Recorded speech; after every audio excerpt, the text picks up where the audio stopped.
Hello, hello, hello. It's Stephanie Deeds, your favorite realtor at Point Realty with your market update for March of 2023. So let me just tell you, there's lots of talk right now about prices declining and things like that. And I will tell you the truth. Since the pandemic started, how many years ago was this now?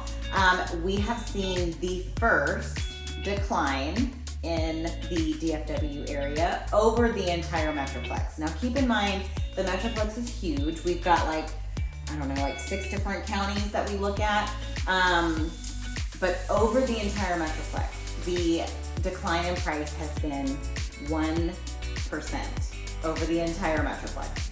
The interesting thing about that, if you look at the market updates that we are gonna post here for you to peruse, you will see that there are some areas where it went up 1% or up 7% or up 4%.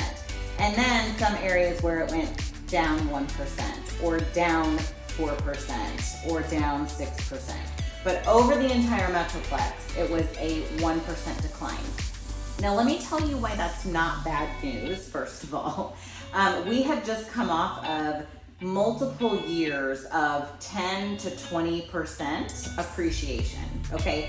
So the fact that we've seen a 1% decline, that's like nothing, okay? So is your house worth as much today as it was 1 year ago? It might be a few thousand short. But if you have lived in your house for more than a year, say 2, 3, 4, 5 years, you have gained so much equity over the last several years that this 1% decline is probably the equivalent of like a house payment or two kind of thing. So all that to say, I do not think that this is indication that we are going to start to see a larger decline or any kind of crash. Now, let me also address the whole I'm waiting for the market to crash thing, because that I also don't believe is happening, and I will tell you why. The average homeowner has about 60% equity in their house. Okay, so what that means is that if you get into economic hardship or there's some reason that you have to move or sell your house or whatever, you're going to be able to sell your house without short selling, without having a foreclosure situation. You have so much equity in your home that there's no reason you can't sell it and get out of it, which means that there will not be near enough foreclosures what it would take to cause a housing crash or any kind of housing crisis. So, will prices continue to appreciate at 10 to 20%? Absolutely not, that's not happening.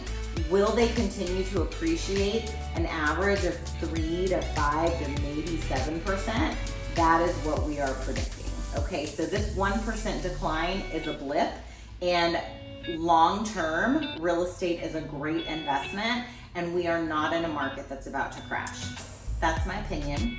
Everybody has one, but it's based on data, so hopefully you trust me. So all that to say, Tarrant County is a county where we saw that 1% decrease.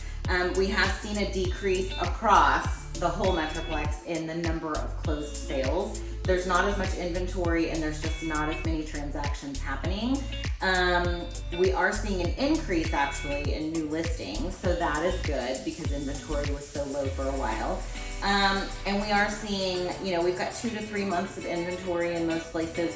The days on market is going up as well. We're average 60, 75 days now.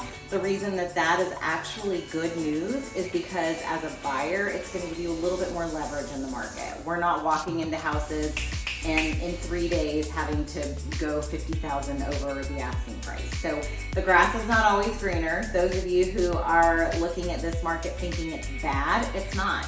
You know what? The higher interest rate means less buyer competition, which means you buy now at the higher rate, you get a better deal on the house, and then in 6, 8, 12 months, you refinance when rates come down. You bought at a lower price, and then you can still ultimately down the road get the lower interest rate. So I think this is a sufficiently long market update. Hopefully you're still listening. But thank you for watching. And as always, if you have questions, concerns, if you want to tell me I'm wrong, if you want to have any kind of discussion, please don't hesitate to reach out. Call, text, email, find us on social media. We would love to have a chat. Thanks so much. I hope that clears that up. And if you have questions about what we're doing or you're curious, whatever, never hesitate to call, text, email, shoot us a message on social media.